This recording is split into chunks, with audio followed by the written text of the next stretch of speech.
നമ്മളെപ്പോലെ അവരുടെ മനസ്സുകൾ കമ്പോളത്തിലല്ല, കച്ചവടത്തിലല്ല, താൽക്കാലിക താൽപര്യങ്ങളിലല്ല, മറ്റേതെങ്കിലും സ്ഥാപിത ചിന്തകളിലല്ല.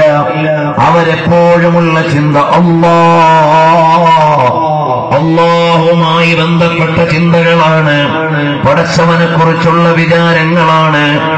ശൈഖ് ജീലാനി തങ്ങൾ കിതാബിന്റെ രചന നടത്തുകയാണ്, ആത്മീയമായ നസീഹത്ത് നടത്തുകയാണ്. അതുപോലെ ബഹുമാനപ്പെട്ട എം.എ. ഉസ്താദ് അവറുകൾ ചിട്ടയോടെ വലിയ രചനകൾ നടത്തുകയാണ്, ലേഖനങ്ങൾ എഴുതുകയാണ്, കിതാബുകൾ രചിക്കുകയാണ്, സ്വലാത്തിന്റെ ഗ്രന്ഥങ്ങൾ എഴുതുകയാണ്. അവസാന കാലം അഥവാ ഈ സമീപകാലത്ത് ഉസ്താദ് അവറുകളെ കാണാൻ വേണ്ടി വീട്ടിൽ ചെന്നാൽ അധികം സംസാരിക്കാൻ അവിടുന്ന് ഇല്ല. ഉസ്താദ് അവറുകൾ അവിടുന്ന് ദുആ ചെയ്യാൻ പറഞ്ഞാൽ ദുആ ചെയ്തു തരും. പിന്നീട് അവിടുന്ന് പറയാനുള്ളത് നിങ്ങൾ സ്വലാത്ത് ചൊല്ലണമെന്നാണ്. നമുക്ക് തരാൻ അവിടെയുള്ളത് സ്വലാത്തിന്റെ വാചകങ്ങൾ ക്രോഡീകരിച്ച, ഉസ്താദ് അവറുകൾ തന്നെ ക്രോഡീകരിച്ച ഒരു ഗ്രന്ഥമാണ്. അങ്ങനെ അവരുടെ ചിന്ത മുഴുവനും അല്ലാഹ് എന്ന ചിന്തയിലാണ് അവരുള്ളത്. പടച്ചവനെ കുറിച്ചുള്ള വിചാരത്തിലാണ്, അല്ലാഹുവിനെ കുറിച്ചുള്ള ചിന്തയിലാണ്. അവരുടെ ജീവിതം മുഴുവനും അങ്ങനെയാണ്.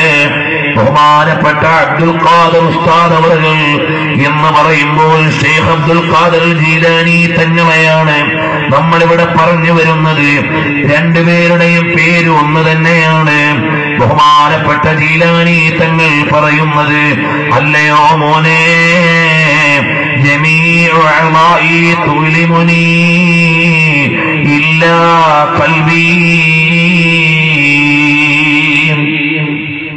മോനെ എന്റെ എല്ലാ അവയവങ്ങളും വേദനിക്കുകയാണ്, എന്റെ മനസ്സിന് വേദനയില്ല.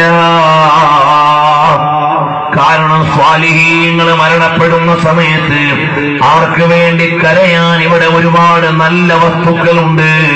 അവര് നിസ്കരിച്ച മുസല്ലയുണ്ട്, അവര് പാരായണം ചെയ്ത മുസ്ഹഫുണ്ട്, അവര് പഠിപ്പിച്ച് ഇൽമു പകർന്നു കൊടുത്ത ആലിമീങ്ങളുണ്ട്, അവര് പടുത്തുയർത്തിയ പള്ളികളുണ്ട്, അവരുണ്ടാക്കിയ ദീനീ സ്ഥാപനങ്ങളുണ്ട്, അവർ ചിട്ടപ്പെടുത്തിയ ദീനീ സേവനങ്ങളുണ്ട്.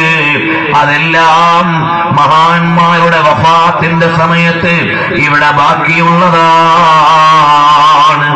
നൂറുൽ ഉലമ അവറുകൾ യാത്രയാകുമ്പോൾ ആയിരക്കണക്കിന് ശിഷ്യന്മാര് ആലിമീങ്ങൾ ഇവിടെയുണ്ട്.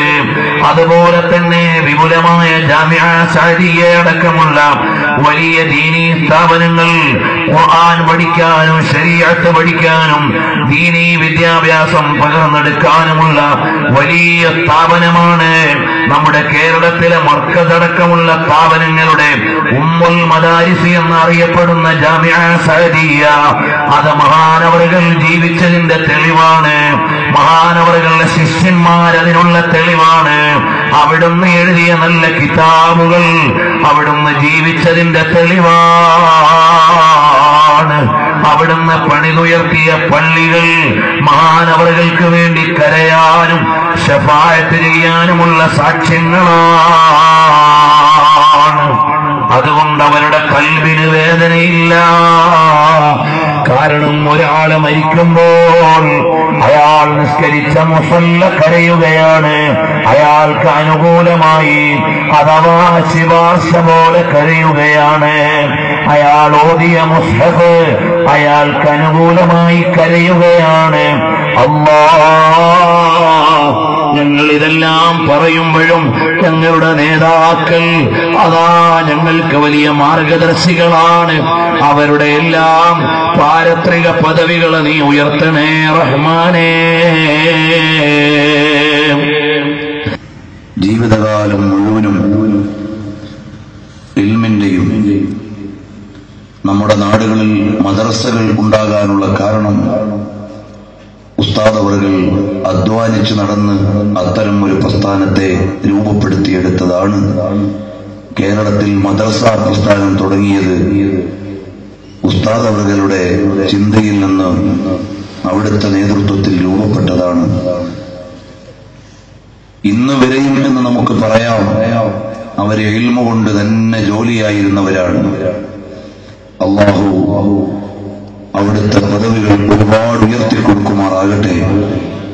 എത്രയോ വർഷങ്ങളായി അസുഖവും ക്ഷീണവുമൊക്കെ വന്നപ്പോൾ ഞാൻ യാത്രയ്ക്ക് വേണ്ടി ഒരുങ്ങുകയാണ് എന്ന് പറഞ്ഞുകൊണ്ട് ദീർഘസമയം മുഴുസമയവും വിവാദത്തിലായി കഴിഞ്ഞുകൂടുകയും ഞാൻ യാത്രയ്ക്ക് ഒരുങ്ങിയിരിക്കുകയാണെന്ന് താജുൽ ഉലമ വഫാത്താകുന്നതിന് മുമ്പ് തന്നെ പറയുകയും താജുൽ ഉലമ പറഞ്ഞതാണ് നിങ്ങൾ പോകാനായിട്ടില്ല.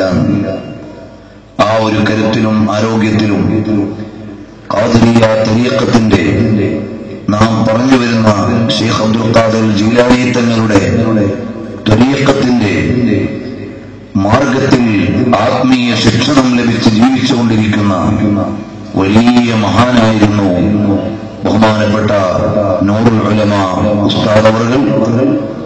വളരെ പണ്ഡിതോചിതമായ ജീവിതം, സമയനിഷ്ഠയോടെ ഒരു സെക്കൻഡ് പോലും നഷ്ടപ്പെടാതെ ഈ പ്രായത്തിലും ടൈം ടേബിൾ വെച്ച് ജീവിച്ച പണ്ഡിതനാണ് നൂറുൽ ഉലമ എം.എ. ഉസ്താദ് അവർകൾ. 5 മണിക്ക് ഒരാൾ അപ്പോയിന്റ്മെന്റ് എടുത്താൽ എത്ര വലിയ ആളാണെങ്കിലും ആ 5 മണിക്ക് തന്നെ ഹാജരാകണം.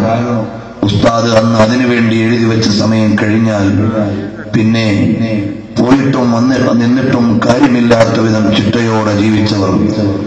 അല്ലാഹുവേ, ഞങ്ങളുടെ തണൽമരമായ നൂറുൽ ഉലമ എം.എ. ഉസ്താദിന്റെ ദറജ അല്ലാഹുവേ നീ ഉയർത്തിക്കൊടുക്കണേ റഹ്മാനെ, നീ ഉയർത്തിക്കൊടുക്കണേ റഹ്മാനെ. താജുൽ ഉലമയുടെ വിയോഗത്തിന്റെ 1 വർഷം കഴിഞ്ഞ് അവിടുത്തെ വേദന വിട്ടകലുന്നതിന് മുമ്പ് ഞങ്ങളോട് യാത്രയായ ഉസ്താദ് അവർകൾ അല്ലാഹുവേ, മഹാന്മാരായ ആലിമീങ്ങളുടെ വിയോഗം ലോകത്തിന്റെ തന്നെ മരണമാണ്. അല്ലാഹുവേ, അവരുടെ സ്ഥാനമാനങ്ങൾ ഉയർത്തി ആത്മീയമായ തണൽ ഞങ്ങൾക്ക് നിലനിർത്തി തരണേ അല്ലാഹ്. മഹാന്മാരായ ഞങ്ങളുടെ മറ്റു ആലിമീങ്ങൾ സാദാത്തുക്കൾക്ക് ആഫിയത്തുള്ള ദീർഘായുസ്സ് നൽകണേ അല്ലാഹ്. അല്ലാഹുവേ, ഞങ്ങൾക്ക് അവർക്ക് വേണ്ടി ദുആ ചെയ്യുകയല്ലാതെ വേറെ ഒരു വഴിയുമില്ല. അർഹമുർ റഹീമായ അൽ മലിക്കുൽ ജബ്ബാറായ അല്ലാഹ്, ഞങ്ങളുടെ എല്ലാ സദാത്തുക്കൾ ആലിമീങ്ങൾക്കും ഞങ്ങളോട് വിട പറഞ്ഞവരുടെ ദറജകൾ നീ ഉയർത്തിക്കൊടുക്കണേ അല്ലാഹ്. എന്റെ ശബ്ദം കേൾക്കുന്ന